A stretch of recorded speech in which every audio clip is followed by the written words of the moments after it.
Eu sou a Thaís Rocco, jornalista do mercado de seguros há mais de 20 anos, apresentadora do InsurTalks Cast, que vem conversar com empresas que estão inovando no setor de seguros.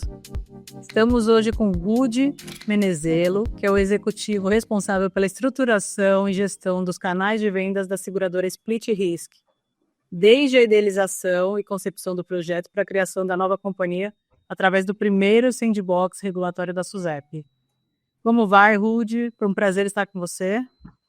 Tudo bem, Thaís? Prazer todo meu. Obrigado aí pelo convite. E sempre bom falar um pouquinho da história da Split e também de inovação, né? Muito bom. Quer deixar algum recado inicial para quem está nos ouvindo? Eu acho que agradecer a audiência, agradecer o público qualificado aí do InsurTalks. Como falei, é importante falar um pouco da história da Split, como que a gente consegue contribuir com o crescimento do mercado e apresentar também um pouquinho das soluções que a gente consegue entregar para os nossos parceiros. É isso aí. Exatamente, queria começar falando da história, né, de como ela nasceu. A Split Risk é uma insurtech de Uberlândia, que foi aprovada pela SUSEP para atuar no modelo do sandbox regulatório em 2020. Iniciou suas operações como seguradora em 2021. Hoje a Split Risk é uma seguradora digital com foco na criação de produtos de seguro alto que atua no modelo Insurance as a Service. Como funciona esse modelo que une inovação e tecnologia para ampliar o acesso ao seguro? Vamos lá. Assim, acho que desde o começo da história da Split, a nossa ideia era tentar acessar o não cliente, né? Acho que a gente foi buscar lá no edital do Sandbox, acho que ele não mudou muito nas próximas 2 turmas, né? Que são 3 turmas no total. Lá já existiam algumas premissas que falavam que as companhias que entrassem no Sandbox, elas deveriam cumprir para poder fazer parte do programa. E acho que uma delas, que talvez para nós é a mais importante, é como que a gente consegue acessar o não cliente, né? Que é aquele cliente que hoje não faz parte do radar da SUSEP, vamos dizer assim. Inicialmente a ideia era criar produtos de seguro para distribuição direta, né? Ou seja, a própria Split entregando isso para o mercado com a marca da Split, seja através dos corretores de seguros ou seja através de canais digitais, né? A gente tem muita proposta nos últimos anos aí com esse tipo de canal. Mas aí, ao longo do caminho, Thaís, surgiu a resolução que criava o representante de seguros lá em 2021, se eu não me engano, novembro de 2021.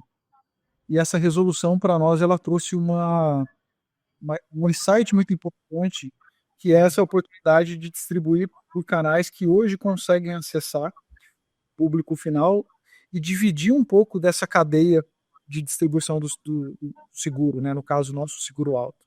Então, a nossa ideia era nós vamos até o parceiro de distribuição e dali para frente o parceiro assume. Eu costumo falar que é como se fosse um restaurante, a gente faz do balcão para dentro e o parceiro faz do para fora, do balcão para o salão, né?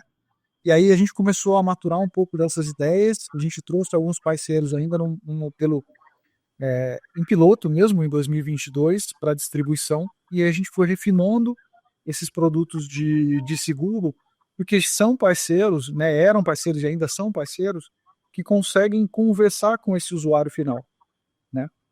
Eu costumo falar que a Split Risk não vende seguro. Então todo mundo fala assim, pô, eu queria cotar um seguro aí, Rudy, me ajuda. A Split Risk não vende seguro, ela cria soluções para que o parceiro venda, né? Essas soluções, elas são soluções criadas a 4 mãos, né? Junto com esse parceiro, então atendendo uma necessidade específica do parceiro, onde a gente assume as responsabilidades tecnológicas e regulatórias e o design do produto ele é sempre junto com o parceiro de distribuição. Então, para resolver uma dor específica, eu quero que seja um produto modular, eu quero que a assistência 24 horas seja mais infinita, né? Não tenha limite. Ou eu quero que eu tenha uma cobertura exclusivamente para roubo e furto, e não tem outra. Então, a gente começou a customizar esses produtos e distribuir com a cara do parceiro, porque ele já conversa com o público. Aí a gente pode até falar um pouquinho melhor disso.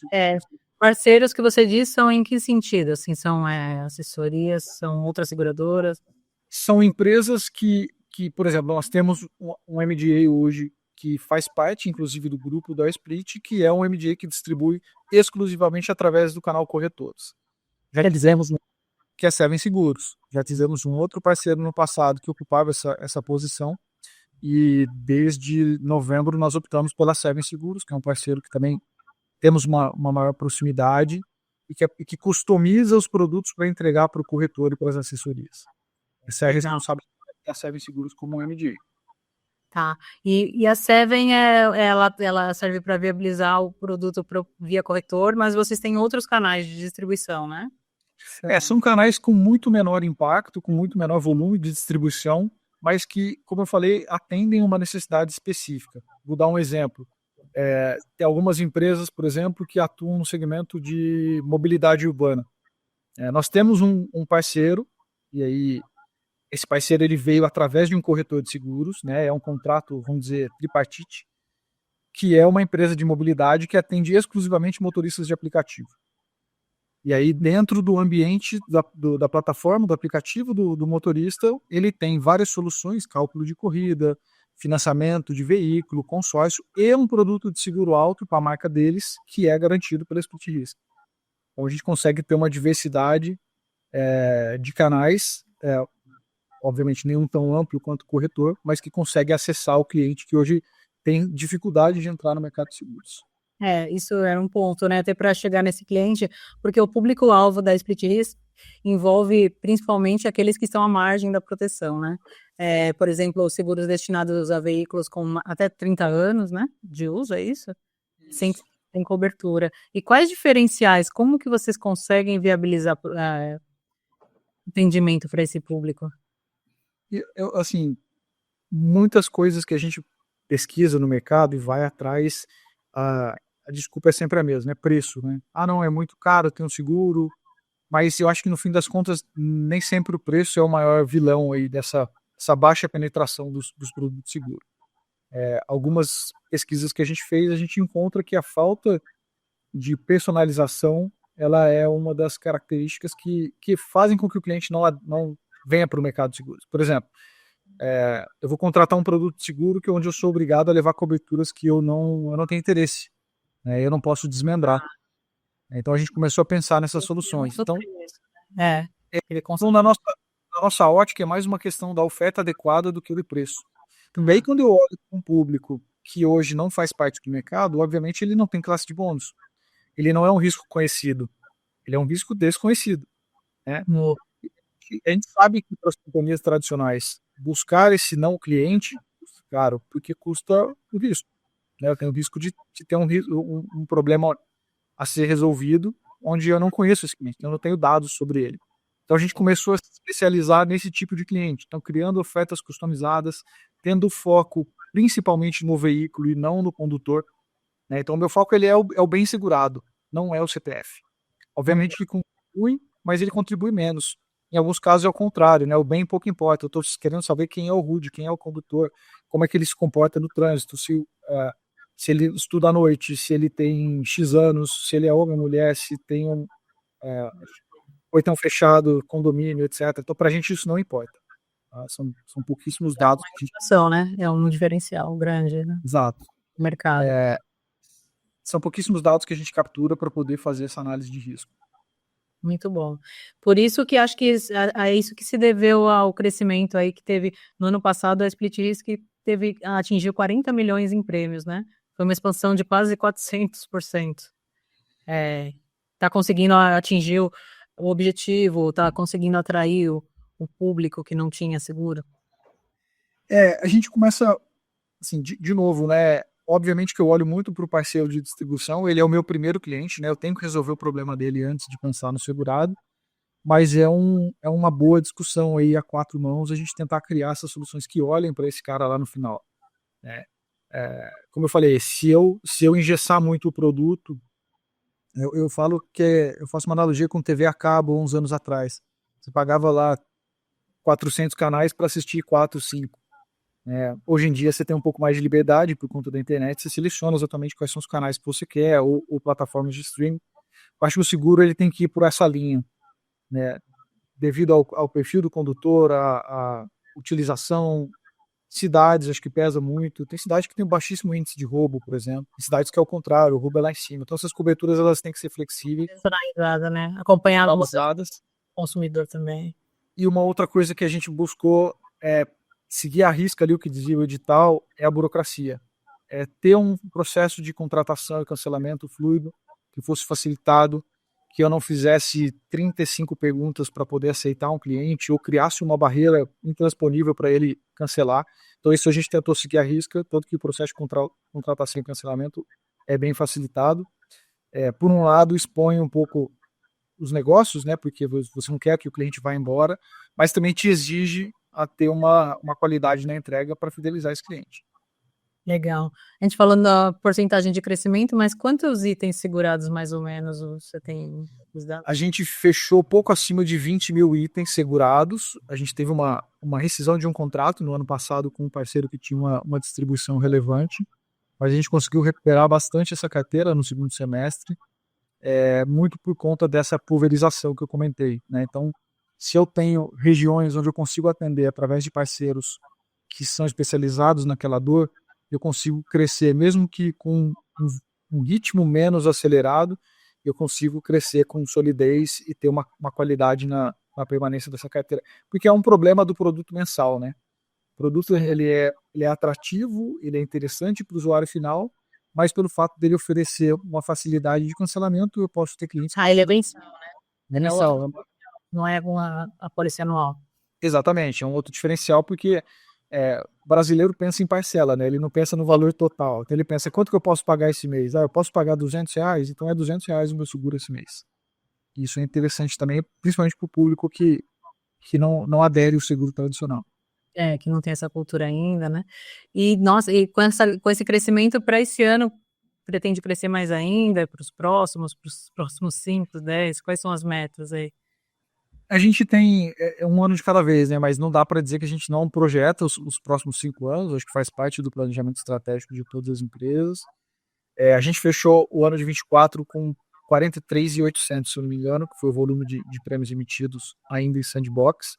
A expectativa é que a gente consiga sair do sandbox ainda, né, nesse primeiro semestre, né? Estamos aguardando os ritos processuais da SUSEP.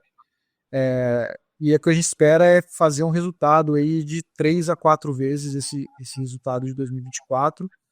Quem sabe um pouquinho mais, mas olhando para o final de 26 na casa dos 400, 500 milhões em prêmios. Eu sei que é bem ousado, mas eu acho que a gente tem capacidade e projetos muito bem desenhados para poder...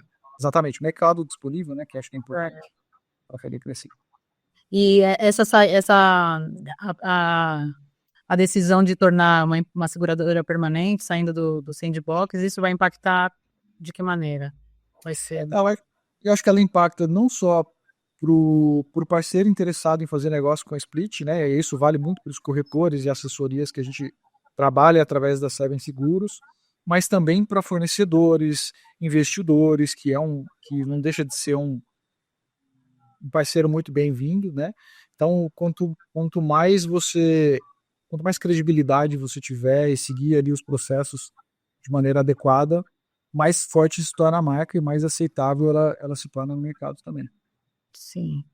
E vocês estão atuando fortemente no mercado de automóvel, mas tem planos de expandir para outros ramos, não é mesmo?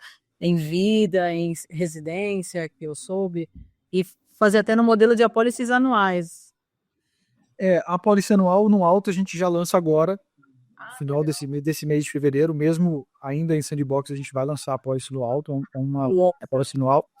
É uma opção interessante porque ela fideliza o cliente, né? Ela te dá uma garantia de longevidade do cliente na sua carteira, se tem uma evasão menor, mas a nossa vontade é sim que a gente consiga ainda esse ano entrar em outros ramos.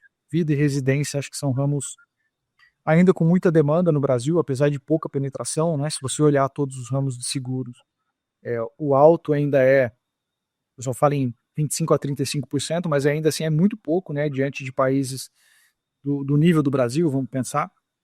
Então a gente olha para esses ramos, mas preservando um pouco desse DNA de olhar para o não cliente e através de parceiros. Então isso acho que é algo que a gente não vai abrir mão. Quem sabe em breve a gente tem aí a Seven Seguros distribuindo um produto de vida e residencial para as assessorias e corretores de seguros também. Tá, então tem esse DNA de olhar quem não está ainda no mercado. Então tem algum diferente, como vai ser essa atuação? Tem algum diferente, um custo não sei se o foco no custo, né, no automóvel não era no custo, né, mas de certa forma é um foco. Como viabilizar isso para quem ainda não está no mercado, atrair? Eu acho que a gente tem que encontrar os pontos as dores que essas pessoas encontram hoje na hora de contratar um seguro que está disponível no mercado. De novo, como eu comentei, existe um formulário que você preenche lá, que são várias informações que você passa para fazer uma análise de risco. Muitos deles são barreiras exatamente para não ter contratação, por exposição de risco. Claro que quando você diminui um pouco essas barreiras de entrada, você aumenta a sua exposição. A questão é calibrar. Você, no começo, talvez pagar um preço mais caro para poder acessar esse cliente, mas depois, com uma carteira já um pouco mais robusta, você consegue fazer esse equilíbrio melhor entre risco e receita. Mas quando eu falo do DNA, eu falo de olhar para o não cliente, né? Então vamos estudar exatamente quem é o perfil desse cliente que busca por uma apólice de vida ou por uma apólice de seguro residencial, porque a ideia de ter outros produtos é exatamente lançá-los quando eu tiver uma carteira mais robusta, Tá. para não ter que começar em mar aberto, né? Então, quando eu entrego para o meu parceiro de distribuição uma apólice de vida e residência, a primeira coisa que ele faz é ofertar para a carteira que ele já tem. Né? Sim. Isso torna a Mais aderência. barato, né, para quem já é Exato. cliente. A indexação é muito maior, é muito mais rápido ali nesse primeiro momento, e depois ele vai ofertar para o cliente que está fora da carteira dele. Então a ideia é essa, Thaís, é conseguir lançar esses outros produtos ainda ao longo de 25, mas preservando não só o DNA, mas os canais de distribuição que a gente já organizou. Legal. E para isso, eu acho que o trabalho do corretor é bem fundamental para buscar esse cliente, para levar a conscientização da importância do seguro. Você tem ideia de quantos corretores já estão, mesmo que via a Seven? A Quantos gente, corretores trabalham? eu acho assim, primeiro que é um canal muito, tem uma capilaridade incrível, né? Você tem um alcance muito positivo com o corretor de seguros. É importante que a gente consiga entregar um produto que vai ampliar o portfólio dele e nunca competir com outras companhias, porque ele fica sempre naquela, mas se eu não entregar esse produto, se eu entregar esse produto, eu estou abrindo mão do outro. A nossa ideia é que ele consiga ampliar. Se ele emite 10 apólices de auto por semana, que ele possa emitir 12, 13, né, e essas duas, três que sejam da split risk. Então a ideia é trabalhar forte com o corretor na distribuição. Acho que ele, além da capilaridade, ele tem um poder muito grande de influência sobre o segurado. Eu sou cliente de corretor, eu falo pro meu corretor, todo ano ele me leva para onde ele quiser, né, em termos de companhia, cada hora ele me tira de um lugar e me leva para o outro. Eu acho que isso é natural porque eu confio nele, então eu tenho uma relação de longa data. É, eu conto uma história que meu pai, nós temos o mesmo corretor, né, e meu pai, ele não sabe qual é a companhia que ele tem, e todo ano ele me pergunta, qual seguradora que eu tenho? Aí eu falo, como você não sabe? Ele falou assim, não, mas quando eu preciso eu ligo pro Luiz. Luiz é o corretor, é o nosso corretor. Então, isso é uma ótima prova social da relação que um segurado tem com o corretor. Que é com o corretor e com a seguradora, né? Às vezes ele liga pro Luiz até quando o pneu fura, então não precisaria, mas eu entendo, porque ele acaba confiando em quem o levou para a seguradora e não diretamente na seguradora. Né? Então, acho que esse é o tipo de relação que a gente busca, tá? Com um corretor que fideliza o cliente e que entrega para ele o melhor naquele momento. E é interessante que, apesar de ser uma empresa, uma empresa de tecnologia, de inovação, mas a gente tem que sempre. A Split Risk talvez no início tenha tentado entrar no mercado de venda direta, né? Tentou, sem corretor, mas vê que é importante a confiança ainda, a humanização do corretor de seguros. Assim, a gente nunca não tentou com o corretor, essa é a verdade. A gente sempre tentou com o corretor e fazendo outras validações, porque, como eu comentei, o próprio projeto de sandbox, ele é direcionado para que você tente alternativas que ainda não foram tentadas, né, testadas. E a gente testou, obviamente, como eu te falei, elas são muito menos abrangentes do que o canal Corretores, mas eu acho que serve para a gente validar algumas ideias. Óbvio, vou contar assim, sem medo de ser feliz aqui. A gente levou uma proposta de uma rede de farmácias que queria ter a própria marca de seguro alto. Eles nos chamaram, olha, eu tenho 37 lojas, eu tenho um volume X Exatamente. Eu falei, mas qual é o seu formato de venda? Não, balcão. Eu falei, olha, procura um produto de saúde, um produto de vida, porque eu não conheço ninguém que vai na farmácia contratar seguro alto. Eu tive que desestimular para não gerar uma frustração depois. mas para você ver o quanto de oportunidades tem no mercado com empresas que têm o canal e têm o acesso ao cliente, só não tem produto. Muito legal, né? Então, essa é uma ótica interessante. E o Sandbox pede que você, então, teste novas formas, né? Então, pô, O Sandbox dá muita liberdade, né, para a gente criar e a gente propor algumas soluções sem fugir da regra, algumas regras, obviamente, para organizar minimamente o mercado. Então, vejo que o Sandbox tem muito olhar para o consumidor final e preservar o consumidor em todas as formas, né, não evitar, aliás, evitar com que ele se frustre numa contratação ou no cancelamento, por exemplo, mas ele é bem estimulante nesse ponto, né. Algumas práticas eles nunca vão abrir mão, acho que acabam valendo para todas as companhias, mas é um projeto que dá um pouco de liberdade, sim, para você criar maneiras de distribuição, produtos que não são convencionais. Enfim, eu acho que todo mundo tem a ganhar, tanto o consumidor quanto o órgão regulador e principalmente o mercado como um todo.